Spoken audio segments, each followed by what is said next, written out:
Hey guys, I'm back again and I'm here to do my wrap ups of the month of August and September. So, August and September weren't really big reading months for me. I only read, I have 4 physical copies and one audiobook. So, the month of August, I read 3 books, and the month of September, I read 2 books. So, yeah, we have months like this, where we don't read very much, but I can't say that I was thrilled about the books that I read either. There was maybe only one that I was thrilled with. So let's get started with the month of August. So, the month of August, I started out with this beauty right here, which is Parable of the Sower. Oh my God. This book was so good. I absolutely loved this book. So I read this book in conjunction with Agitation August, which is put on every August by Margaret Pinard. I will link her channel below. If you don't know her, you should definitely follow her. She's great content. And she does this month where she mixes the idea of social justice, social awareness, and reading. And so she wanted me to participate this year. So I did. And I chose Parable of the Sower, which we discussed at the very beginning of Agitation August. And my goodness, what a fantastic read. I will also link my discussion with Margaret on this book. It doesn't really get into too much of the spoilers, but it gives you an idea of some of the themes that can be found in this novel. Fantastic. I feel like she had her finger on the pulse when she wrote this book, because the thing that's the most fascinating is to open up and you have the first chapter. It starts 2024. When you see 2024 and you just kind of go, Lord Jesus, what are we going to be up for? So this is kind of like a post-apocalyptic kind of novel. The U.S. has undergone some pretty drastic changes that have affected the way people live. And we follow this religious kind of community. They are they're separate. They have their own walls around their neighborhood, because in this period, neighborhoods have to be somewhat protected against people that are going to come and rape, pillage, and steal. So we follow this family and we get a good idea of how people are living and how difficult it really is. And then things happen and the story develops and we get into this real post-apocalyptic story. And it's just, oh my God, you cannot put it down. I just read right through really quickly. I just loved it so much. Now I only have to read the second part to this, which is Parable of the Talents. And I have this Parable of the Talents is going to be booted up for the beginning of January, because I got to know what happens next. So I highly recommend this one. I gave this one 5 stars. Such a fantastic read. Highly recommend. Okay, the next book I read was this one right here, which is called Une Gourmandise, and this is by Muriel Barbery. I don't know what it's called in English. Oh, I can't remember what it's called in English right now. If I can find the English title, I'll put it here below. So this is the story of a man who is he's like a food critic, and he loves food and he loves good food, and he spends the majority of his life doing that. We meet up with this person in the beginning of the novel, and we hear a little bit about what he means by the word of savoring and what that means. So very soon after, the book then develops with us learning about this main character through other people that know him. And it can be anything. It can be his children, his wife, the maid, the local bum that's, outside, on the street. You'll learn about this character. And the idea is this character is on his deathbed and he is searching for the perfect savory, the perfect thing to eat. And so throughout the novel, you get a lot of excellent food writing. It's pretty scrumptious, this book. It's a tiny book, but it's pretty scrumptious.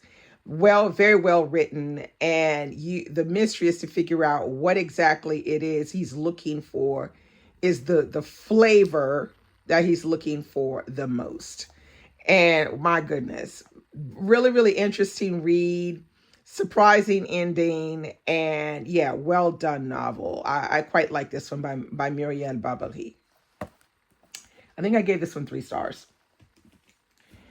Okay, now the next one is this one right here, which is the Townsend family's Recipe for Disaster.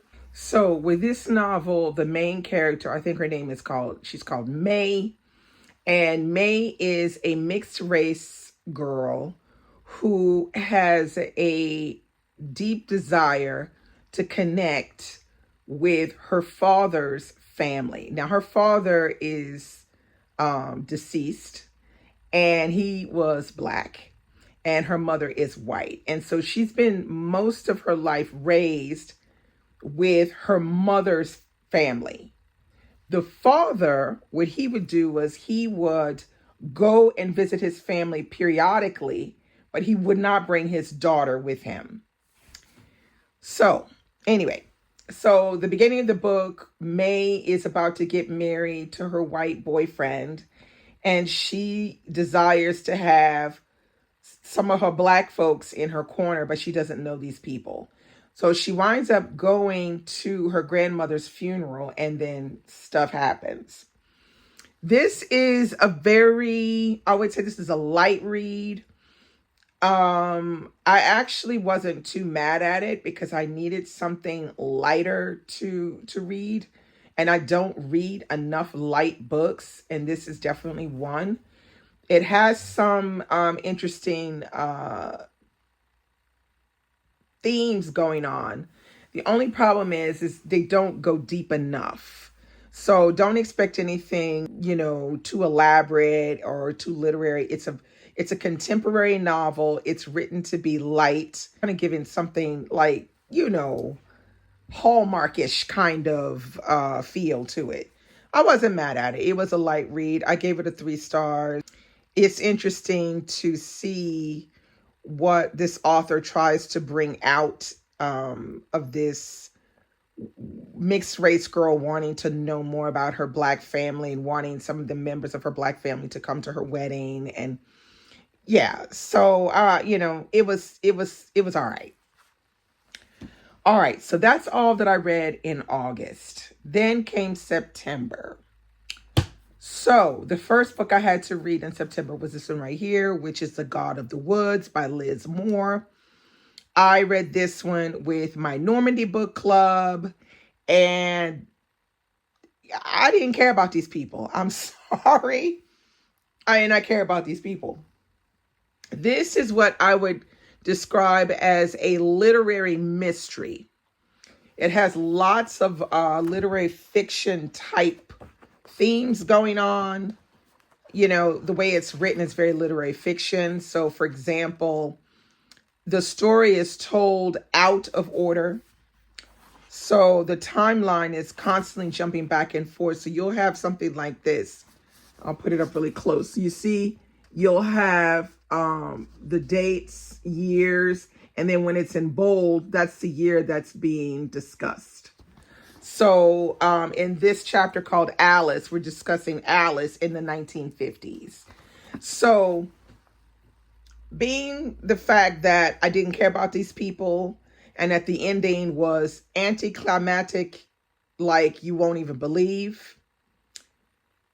Besides those points that for me weighed heavily on me not liking this book and weighed heavily on me giving it a 2. There were some good things about it. So I did like the way the author discussed women's rights in 1970s. She did an excellent job with that. Because it's a character, one of the main characters is a detective, and we see her, she's like I guess like a regular cop, and then she gets promoted to detective. So she's on the case. Now, the case is what? We have a family, a couple, and they have 2 children go missing.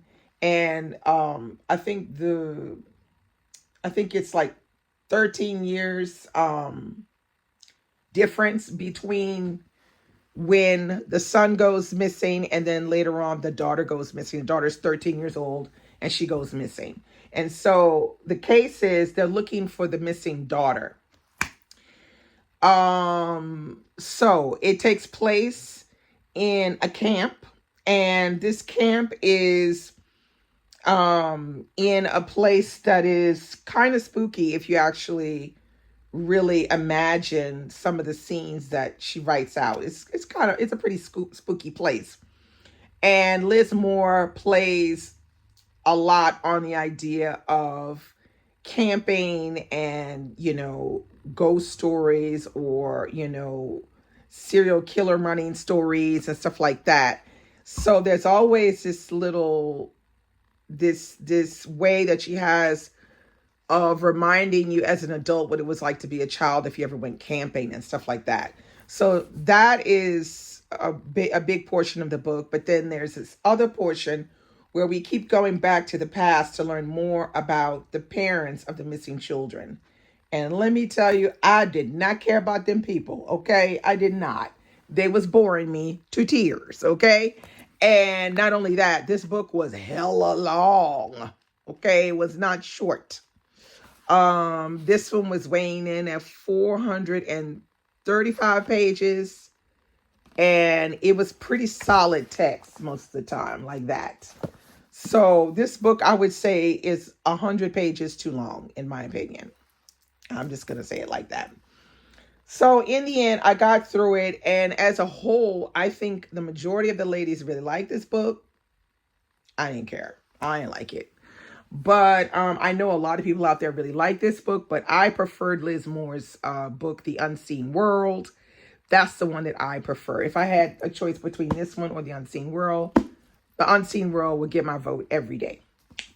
So that was the first book I read. And then the second book I read was Juneteenth by Ralph Ellison. And this one I read in the Read So Lit book club that I run on Patreon. This was our September read. Not an easy read. Okay? This is a book that I see a lot of people have on their bookshelves or whatever. They, show it in videos and pictures and stuff on Instagram, but nobody's ever read this book. My book club has, though.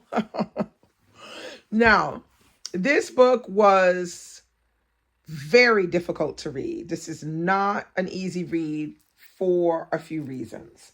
Okay, so one of the main reasons why this is difficult to read is because this book is compiled into 360 something pages. 363 pages. And this is compiled from 1,000, maybe almost 1,500 pages that Ralph Ellison had written previously. And so he had a fire in his house, and part of this book was burned. And then it was recuperated, this 1,500 pages or whatever it was. And somebody, a white man, was somehow put over his work, over his writing. And This man's job was to take that 1,500 pages and condense it down into a regular sized book. So already that I'm kind of going, like, no. Okay. Secondly, the book is called Juneteenth. And if you read the book, you'll see that the way the book has been compiled, you will not understand why the book is called Juneteenth. We could not really make that out. So I feel like the man, I think his name is John Callahan or something like that, who was put over Ellison's work. I don't think he understood it enough in order to compile it into a book and call it Juneteenth. Why is it called Juneteenth? We don't know. It's very much, it feels like, when you're reading it, it feels like stream of consciousness, but through events that happened at various different moments. So it all just gets kind of squashed together, but it's separate situations like that. And that makes it a very difficult book to understand. Definitely, it was better to read this as a group because we could piece things together as a group. But as a group, we all were in agreement that this was not it. And that if you haven't read Invisible Man, I've read Invisible Man, but I'm probably due to reread it because it's been a while. I would say go for Invisible Man. I would say give this a miss because this is not a real work from Ellison in the sense where Ellison did not give his stamp of approval for this book. It has Ralph Ellison's name on it because it's definitely his writing, but you know how it is. You know, creatives have lots of pages and lots of music, lots of things written. That doesn't necessarily mean they want it published, and doesn't necessarily mean they want it published in the way that it's found. So this, unfortunately, was a big fat 2. And it was only a 2 because the writing is Ellison and you can feel that. But the way it's put together is like, it's just all over the place. Really, really difficult. So that's why I couldn't give it more than a 2. But I'm going to say that I'm glad that I actually did read the book. So now I can say, yeah, I read that book. Now I know what it's about. Now, the book, like I said, was based on this 1,000 something odd pages. And I have a copy of that book. I'm going to put a picture of it right here.